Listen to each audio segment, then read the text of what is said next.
Eu já gravei esse vídeo várias vezes e eu demorei muito pra falar sobre esse assunto, porque toda vez que eu tocava no assunto, me vinha as memórias do que eu tinha vivido e me vinha o sentimento de muita revolta e muita raiva. Então, não era nem tanto medo e angústia, mas era raiva e frustração, sabe? E por que eu resolvi gravar aqui pra vocês e contar? Porque faltou orientação, faltou ensinamentos e informações de como eu deveria me posicionar, como o meu acompanhante deveria se posicionar, e talvez se essas informações tivessem chegado antes do meu parto, eu não teria sofrido violência obstétrica. Meu nome é Thalia e hoje eu vou contar pra vocês como foi o meu parto normal, vaginal pelo SUS, tá bom? Na época do meu primeiro parto, eu já era formada em técnico de enfermagem e eu já tinha trabalhado em uma UTI neonatal.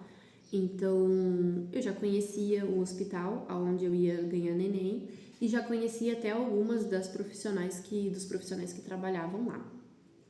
O que me confortava, mas também me deixava um pouco desconfortável.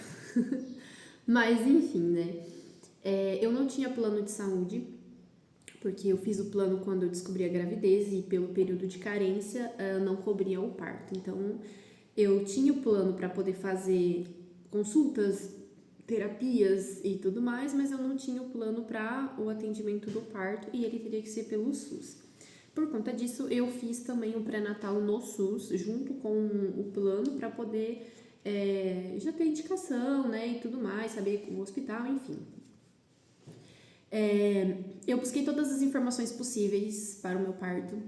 Eu estudei sobre violência obstétrica, eu estudei sobre fases do trabalho de parto, eu estudei sobre como preparar o acompanhante, eu estudei sobre amamentação, tudo que você imaginar eu fiz. Eu fiz plano de parto, eu vi uma doula na época falando, eu não tive doula, né, mas eu vi alguns vídeos de doula falando, e aí eu tentei, assim, absorver o máximo de coisa possível e fazer o máximo de coisa possível para ter um bom parto. Eu sonhava com um parto bom. Eu sonhava com aquele parto que a gente vê as artistas tendo, natural, na água, no chuveiro, mas assim, de forma bem, sabe, natural. Sem métodos invasivos, sabe? Sem ter o sorinho de ocitocina, sem indução, sem o pique, sem essas coisas, né? Então eu sonhava com esse tipo de parto. E até o momento em que entrei em trabalho de parto e fui para o hospital, meu plano de parto estava se realizando.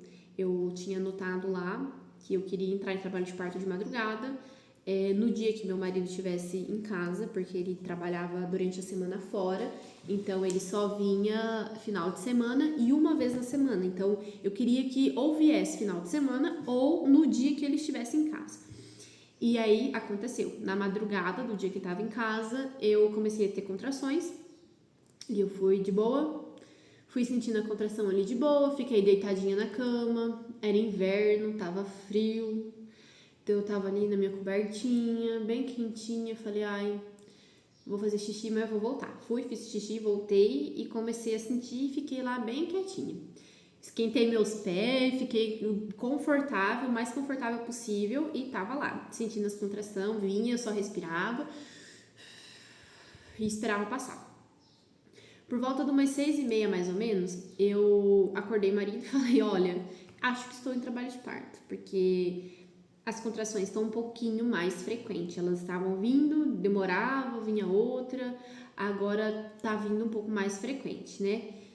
E aí ele falou assim, será? Porque eu tava muito de boa. Será que não é só as contrações de treinamento? Eu falei, não sei. De qualquer forma, eu tenho exame 8 horas da manhã, que era o cardiotoco, e a gente vai, faz o exame, e aí depois, né, se tiver em trabalho de parto, a gente já fica, senão a gente vai pra cá, a gente vai trabalhar, né? Aí ele falou, ok. Aí eu peguei e falei, vamos levar a bolsa, só por precaução. Ele estava meio incrédulo, sabe, de que ia estar em trabalho de parto, porque eu estava muito em paz, eu estava muito plena, muito tranquila, sabe? Eu estava sentindo não é tendo controle do que estava acontecendo, mas eu estava presente com o que estava acontecendo. Eu tava ali, tava sentindo, tava respirando, tava sentindo o meu corpo. Então tava muito tranquilo. E tanto que a minha irmã até brinca, né? Na época a gente tava na casa da minha mãe e a minha irmã fala assim que a gente foi tomar café e sair. E aí ela tava às vezes falando comigo uma coisa e outra e eu só falava assim pra ela, espera um pouquinho. E eu respirava. E aí passava e falava, não, o que que era mesmo? Aí a gente conversava. Daí ela falou assim, cara, você nem parece que tá em trabalho de parto, eu, hein? E aí depois, né, que a neném nasceu, ela até comparou com um filme, que agora eu não vou lembrar o nome, mas que tinha uma gestante de gêmeos, que ela tava pra trabalho de parto e ela só falava assim, passou. E o parto dela foi perfeito, né? Mas enfim, era uma piada da gente. E então eu estava muito tranquila. A gente foi pro hospital. Chegando lá, para minha surpresa, eu já estava com 6 ou 7 de dilatação, era algo assim. E aí os médicos não quiseram me liberar. E o que eu tinha pensado, né? Que a gente ia pro hospital, aí ia ver, né? Que já estava em trabalho de parto. Nós íamos sair, porque ainda provavelmente estaria muito cedo para internar. E aí a gente ia fazer uma caminhada, a gente ia dar uma caminhada ali na pracinha mesmo, porque a caminhada ajuda, né? E tal. Enfim, e aí depois ia voltar pro hospital. Só que eu já tava com 7 de dilatação, acho que era 7. E aí os médicos não quiseram me liberar. Falou, ó, você já tá com 7, pode ser que evolua muito rápido, pode ser que demore, mas vamos te manter aqui, vamos já internar e a gente vai te acompanhando. Aí eu falei, ok.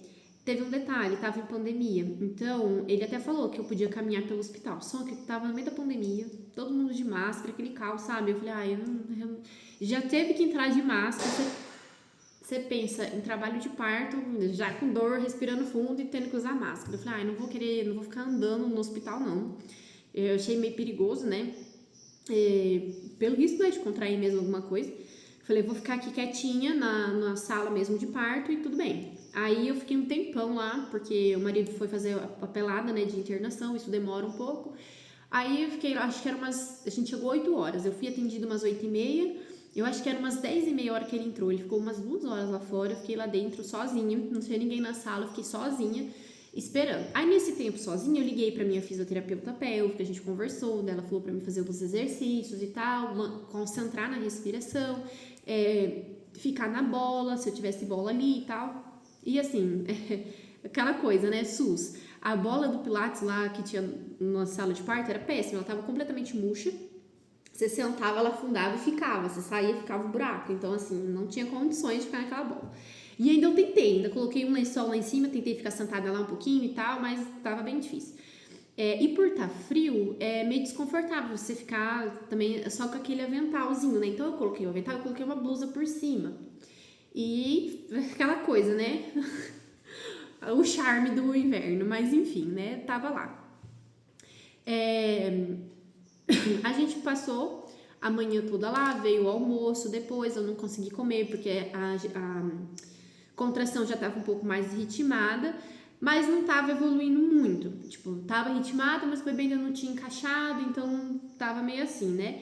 Por volta de umas 2, 3 horas da tarde, eles me sugeriram colocar o soro. Ou o soro para aumentar a contração e evoluir mais rápido, porque eu já estava, eu acho que com 9 ou 10 de dilatação, ou romper a bolsa. Daí eu falei, então vamos romper a bolsa, porque eu não queria pôr o soro. Na verdade, eles me ofereceram a primeira, eu falei, não quero ainda, né? Daí depois na segunda vez, ele falou assim, vamos dar meia horinha, se não evoluir, daí a gente ou põe o soro ou rompe a bolsa. Daí você escolhe o que você quer. Até aí, o médico que estava me acompanhando, o interno que estava me acompanhando, ele já tinha conversado comigo antes, então ele sabia como que eu queria que fosse o parto, a gente já estava conversando sobre isso, sabe? E ele tava super, assim, me entendendo, me respeitando, e eu pensei, cara, vou ter um parto maravilhoso, né? E tava tudo bem. Aí, depois que ele voltou nesse momento, ele falou, e aí, o que nós vamos fazer? Vamos ponhar o soro ou vamos romper a bolsa? Eu falei, não, vamos romper a bolsa, o mínimo possível, porque eu sabia que, assim, colocou o soro e ia acabar minha paz. Porque o soro, ele dá contração, então as contrações iam ficar mais frequentes, né? E aí eu falei, já tá doendo, eu não quero mais do que isso, né? E aí eu sei que também com o soro, se o bebê não nasce rápido, o risco de entrar em sofrimento é muito grande, e aí tem que ir pra uma cesárea de emergência, enfim, né? Eu falei, vamos romper a bolsa e vamos ver no que dá. Até então minha bolsa, né, não tinha rompido e tava tudo ok. Aí veio a contração, eles romperam a bolsa. Gente, eu preciso dizer uma coisa pra vocês. Eu fiquei com muito medo nesse momento de romper a bolsa. Ele é um procedimento, assim, muito simples. Não tem nada, assim, de... é invasivo, porque é tipo uma agulha, né, que eles colocam lá no canal da vagina e rompe. Mas, assim, não é dolorido, porque a dor que você sente é a dor da contração. Então, é muito tranquilo, só que eu senti muito medo, muito medo. E ali eu já aprendi uma lição pra minha vida toda, se eu fosse ter filho futuramente, que eu queria alguém do meu lado que não largasse a minha mão por nada. Por mais que eu tivesse orientado meu marido sobre isso, quando chegava o enfermeiro, o médico, ele não sabia muito o que fazer, sabe? E aí ele às vezes afastava pra eles poderem chegar perto de mim na maca e tal, então ficava aquela coisa, né? Nessa hora de romper a bolsa, eu lembro assim da enfermeira segurar muito a minha mão. Ela segurou bem a minha mão, assim, ela olhou pra mim e falou assim: respira fundo. E eu lembro que ela realmente concentrou comigo, sabe? E aquilo, gente, foi uma pegada de mão, mas eu me senti tão acolhida ali que eu falei: meu Deus, se fosse assim, o parto inteiro ia estar perfeito. Mas enfim, vamos voltar. Aí depois que rompeu a bolsa, eu senti que o neném desceu um pouco mais, sabe? Aí eu mudei de posição, eu fui para 4 apoios, que é aquela de joelhos, abracei aquela bola em cima da maca. E aí eu vou contar bem resumidamente para vocês entender, porque daí foi um pouquinho de ladeira abaixo, sabe? Quando eu fiquei nessa posição, eu senti que o parto estava evoluindo bem, porque daí eu senti que a neném encaixou, eu senti que começou a arder a região da vulva ali, dava pra ver o cabelinho, eu sentia o cabelinho na mão ali, sabe, no toque, e tava indo muito bem. Só que eu estava de 4 apoio, com a bunda virada pra porta. E toda hora ficava entrando e saindo gente naquele quarto, sabe? E aí eles colocaram um biombo ali na porta, mas não era assim, a porta ela não tava tipo assim, aqui atrás, ela abria, eu tava aqui atrás. A porta era ao contrário. Então ela ficava abrindo pra lá e todo mundo que tava no corredor me via.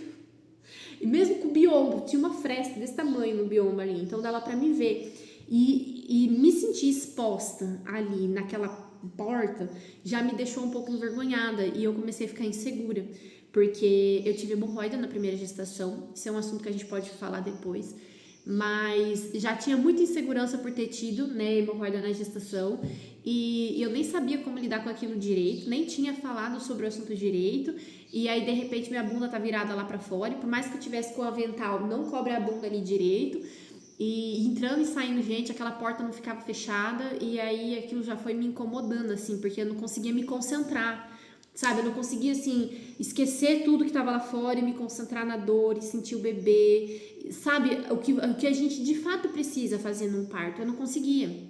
E não era por causa da dor nem nada, era pelo movimento de pessoas que estavam ali ao meu redor. Aí o que aconteceu? Depois que começou a aparecer a cabecinha ali, né, o cabelinho ali, o médico que tava comigo falou assim, ó, vai nascer, chama a pediatra. E aí a pediatra veio correndo.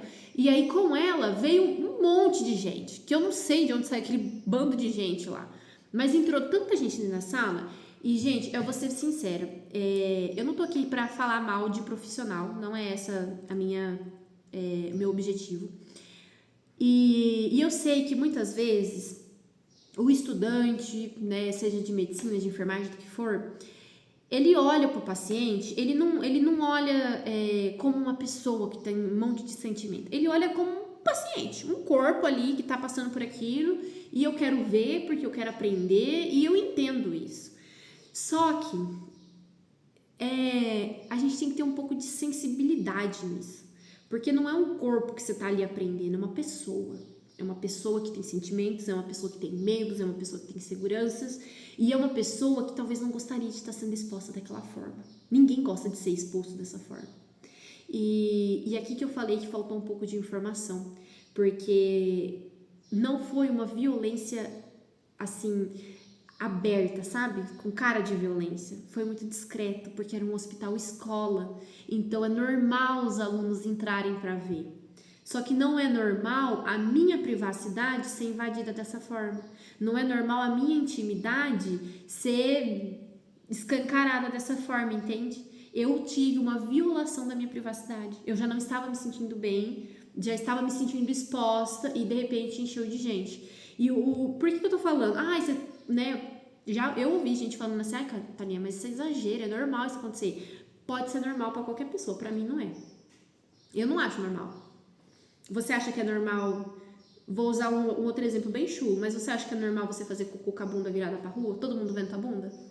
Você acha que é normal? Eu não acho que é normal. Porque é um momento de intimidade. E o parto, ele é um momento de intimidade. Nunca deixou de ser um momento de intimidade. Tem que estar um médico, tem que estar um pediatra, tem que estar um enfermeiro, tem que. Mas não deixa de ser um momento de intimidade. E quando a intimidade da pessoa ela é invadida por outras pessoas, a gente se fecha. E não foi voluntário, foi involuntário. O meu corpo fechou, o meu corpo contraiu. Gente, eu senti colocar o neném pra dentro. Não sei te explicar, mas eu senti. Ele tava ali no canal, eu senti ele entrando. E aí, depois que ele entrou, veio a próxima contração e ele não saiu, porque travou, entendeu? Eu tava completamente envergonhada daquele monte de gente lá. E aí eles falaram, você vai ter que deitar pra gente fazer um cardiotoco. Aí aqui já entra outra questão. Eu preciso realmente deitar pra fazer um cardiotoco? Não. O médico que se adapte ali, coloca o aparelho, abaixa, coloca ali, escuta, sabe? Eu não preciso sair da minha posição. Mas me tiraram da posição. E qual foi o problema, né? Depois que me tiraram dessa posição, eu não consegui voltar. Porque daí foi ladeira abaixo, aí eu já tava envergonhada, eu já tava contraída, daí já veio uma contração atrás da outra, já tava em trabalho de parto ativo, entendeu? E aí eles me deitaram, aquela posição super desconfortável, não sei o que, daí já começaram não, então vamos pro centro cirúrgico, aí já fiquei com medo, porque, poxa, peraí, vou fazer o que no centro cirúrgico? Entende? E aí já começou de troca de máquina, não sei o que, e leva, aquele alvoroço, sabe?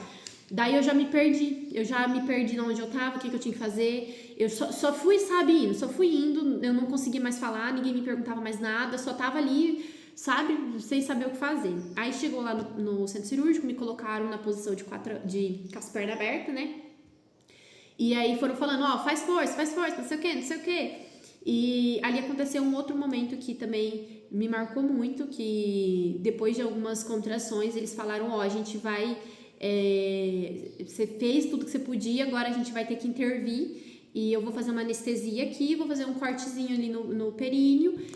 Tentaram me explicar rapidamente, eu já sabia do que se tratava, porque o neném não tá saindo, tá com muita resistência no períneo, então a gente vai fazer esse cortezinho para poder ajudar ali a sair mais rápido.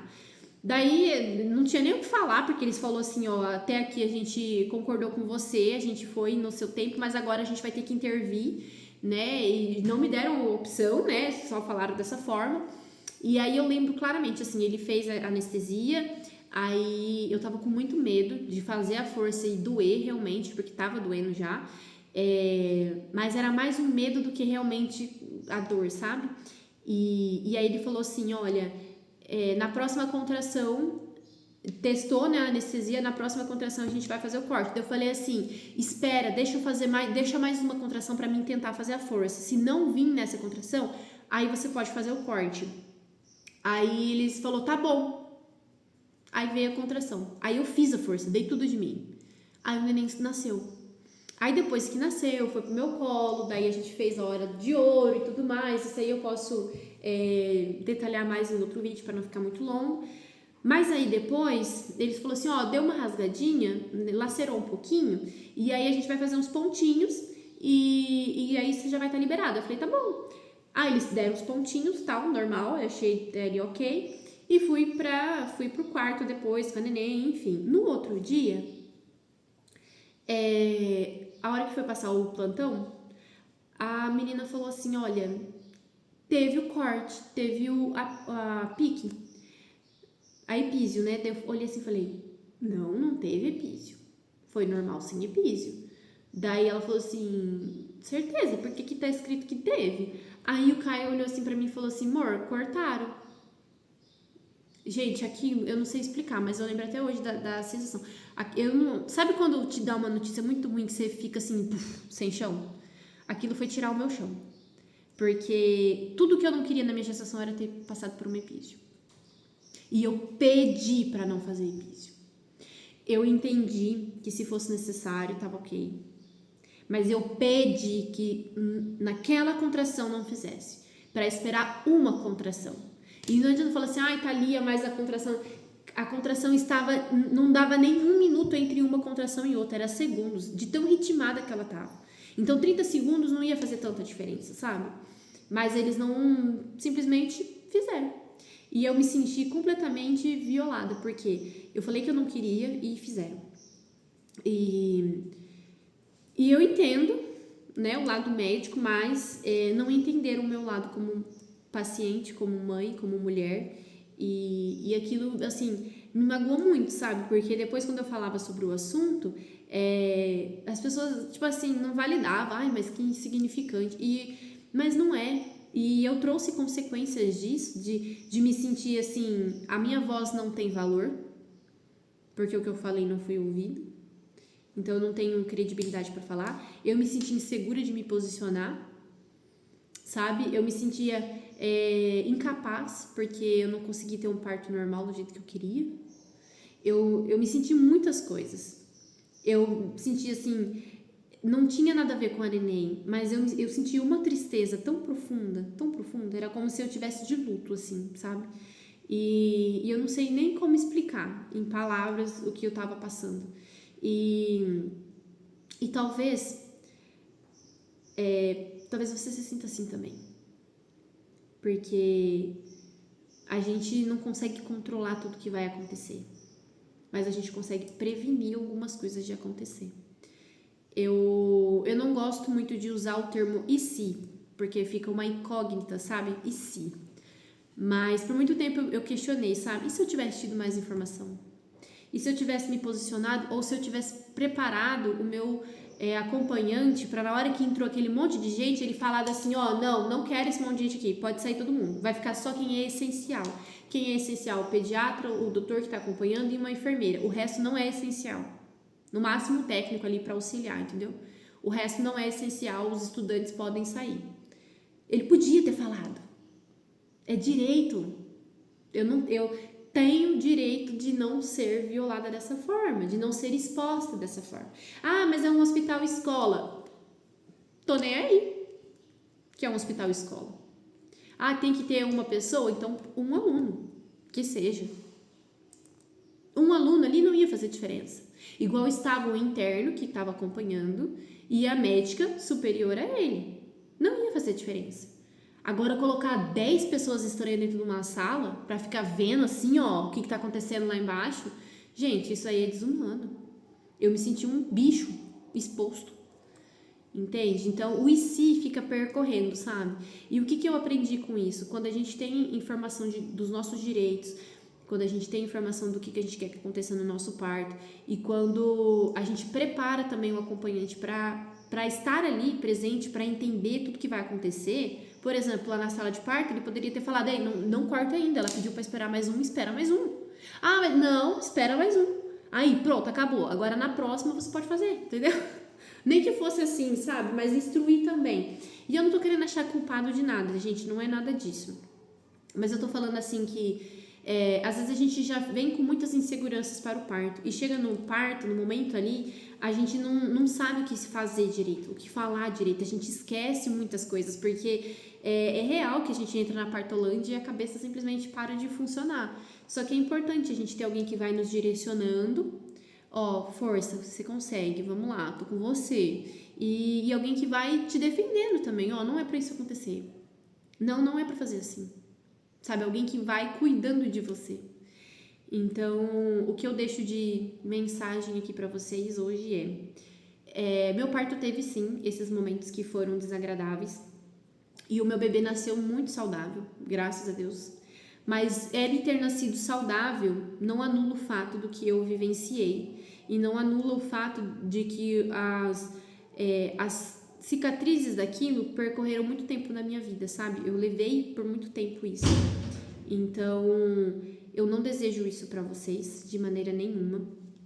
E eu espero que essa conversa sobre violência obstétrica, que um dia ela possa não ter, sabe? Não existir mais, que a gente possa transmitir conhecimento e informação para prevenir mesmo, sabe? E se eu pudesse deixar aqui um conselho para os profissionais, tem uma frase, eu não vou lembrar o autor, mas ela é bem comum na área da saúde, que diz assim: conheça todas as teorias, domine todas as técnicas, mas na hora de tocar num ser humano, seja apenas outro ser humano. Tenha empatia pelos seus pacientes. Olhem para eles como se fosse você ali naquela situação. Como que você gostaria de ser tratado. Você ia querer que a sala enchesse de gente? Você ia querer que todos os internos que tivessem ali te tocassem para conferir se a dilatação tá ok? Pensa um pouquinho.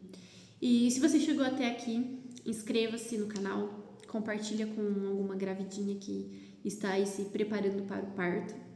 E a informação, ela pode salvar vidas. E às vezes, a vida que a gente salva é a nossa. Então, e é emocional.